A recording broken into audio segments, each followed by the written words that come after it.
Hey, what's up, guys? How we doing today? You know, as a lot of people are arguing about climate change, whether they believe that humans are the cause of climate change or whether it's completely natural, I'd like to mention two words that never get spoken about when we talk about stuff. And that's the words ocean acidification. You know, and the reason why I bring this up is in hopes that you're going to realize whether you believe in climate change or not, we are going to have to stop relying on fossil fuels. It's basically that simple. It really truly doesn't matter if you believe in climate change or not. Many people get a bit lost with climate change because, for one, it's very completely natural, and we have a history in the fossil record of it being so. We go through tropical ages, we go through ice ages. The earth warms up and it cools down. So people who don't believe in climate change have a very valid reason not to believe it. Plus, people on the extreme side of climate change make up some very invalid reasons to make people want to believe it. So people get confused. You know, what actually happens is climate change is completely natural. Yet, we humans, science supports that we humans have added about 700 to 900 years on the clock, meaning it's about 700 to 900 years hotter today than it should be.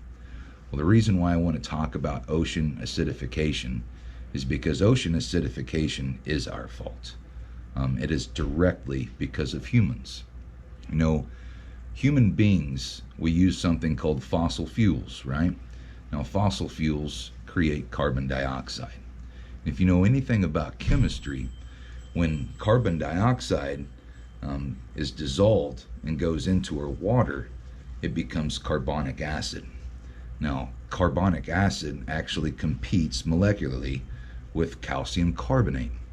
Now, calcium carbonate is the same thing that you see in corals and shells. Limestone is a form of calcium carbonate. Now, think about this, guys. We have lost already over 50% of corals on Earth since the mid-80s. Now, that being said, coral reefs are 25% of the world's ocean species, and they hold a third of Earth's carbon. So if we continue to use our fossil fuels that create carbonic acid and compete with calcium carbonate in the coral growth, and we kill our coral reefs, then we'll unlock a third of Earth's carbon, and we will be much more responsible for that climate change. You know, there's many different wormholes that persist on a subject like this. But when we talk about ocean acidification, it's pretty concrete. It's pretty evident that humans are causing this. For example, corals have been around for over 550 million years, guys. They have gone through several climate changes. They have gone through heat ups, and they've gone through cool downs. They've made it through ice ages. They've made it through tropical ages. You know, they know how to survive. So why have we lost 50% of corals on planet Earth in the last few decades if they're used to natural climate changes? Well, that would lead me, a scientist, to believe that it must not just be completely natural. You know, we have side effects of other side effects. When it comes down to it, guys, if we lose our coral reefs, that's also 25% of the species who live in the ocean. You cannot take a circle and take a quarter out of it and expect to still have a whole circle. It becomes a broken circle. It's no longer a circle.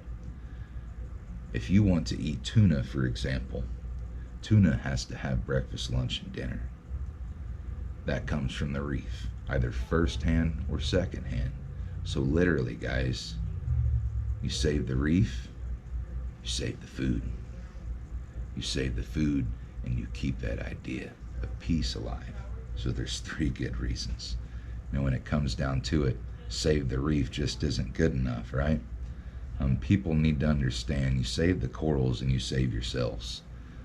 Hungry mob is an angry mob, and we know this. You know, if we take seafood off of the human diet, there's going to be a little bit of fighting going on for food. Why would we even need to reach that point, guys? For the first time in 550 million years, corals are dying left and right. They were able to survive 550 million years of evolution, but they're not able to survive our fossil fuel emissions. Now, I encourage you guys to research the Devonian extinction. This was an extinction a long time ago where the oceans became so acidic so fast that almost all life on Earth died. I would hate to be mimicking something like that. There's been 5 mass extinction periods, and science has now proven that we have entered the 6th mass extinction period. We're actually losing, on average, 200 species a day to extinction. And nobody's even talking about it. Some scientists even suggest we could lose up to 50% of life on Earth in the next 100 years. Now, I don't necessarily believe that. I'm pretty optimistic in this battle. One, humans did it, so it's pretty easy to fix, right? As far as our ocean acidification, all we really have to do to get in line with our planet and survive is simply stop relying on fossil fuels and stop using oil-based plastic. Oil is killing us. Whether it comes and it goes into your gas tank or whether it goes into your little Solo cup. Well, I guess mine's made of metal because Piranha hooks me up, but you get my point. There's 2 oil spills in that ocean. There's the ones that you can see and the ones you can't see. Plastic doesn't biodegrade, it photodegrades, meaning it breaks down in the sunlight and it gets smaller and smaller and smaller pieces. We call this microplastics. By the year 2050, scientists suggest that we could have more plastic in our ocean than fish. This is the same year that scientists also suggest that coral reefs will become extinct.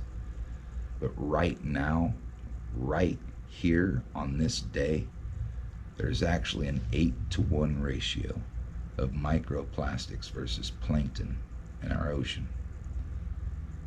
Plankton, that's the lifeblood of the ocean, right? Along with that reef.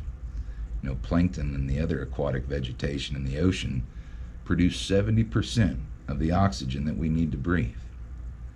So don't forget to breathe, guys, because your rainforest is also burning down. It wouldn't be that hard to care. It's not that hard to care. In fact, caring doesn't have to go against business. Caring can actually boost business. I hope you guys have a good little listen to this, and it might dissolve some of the confusion, because whether we believe in climate change or not matters not to me, because we're going to have to stop relying on fossil fuels. It's that simple if we want to survive. Save the corals, you save yourselves. Thanks, guys.